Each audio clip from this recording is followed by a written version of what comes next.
Another day, another basketball stories na naman ang pagkikwentuhan natin.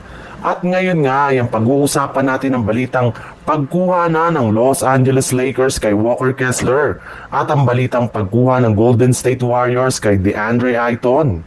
Pagkatapos nga na maging successful ang Los Angeles Lakers sa kanilang mga ginawang sa nakaraang NBA draft kahapon, ay magpo-focus na rin naman nga ang kanilang team sa pagbubukas ng free agency sa susunod na araw at sa kanilang mga gagawing moves sa trade market.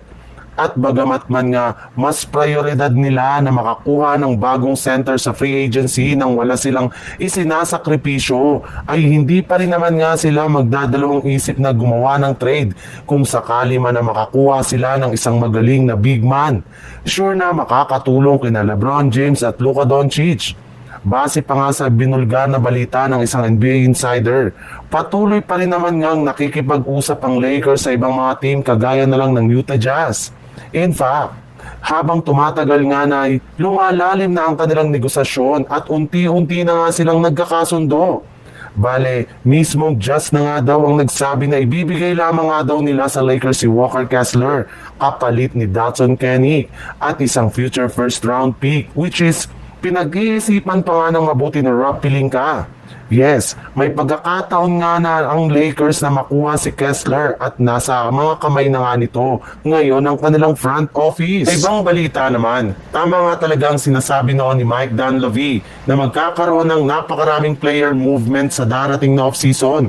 Kaya hindi na nga daw po kayo dapat pang magtaka kung magiging busy ang kanilang team sa pagkuha ng mga bagong players, either sa trade market man yan o di kaya sa free agency market. Pero kung di talaga nila makakasungkit ang isang legit na big man na matagal na nilang gustong makuha, ay wala nga silang ibang choice kundi gumawa ng trade.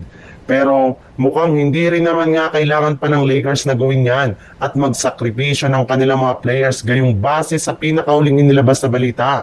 Maaari na rin naman nga daw nilang makuha si DeAndre Ayton sa lalong madaling panahon sa free agency matapos i-buyout ng Portland Trail Blazer ang kanilang kontrata.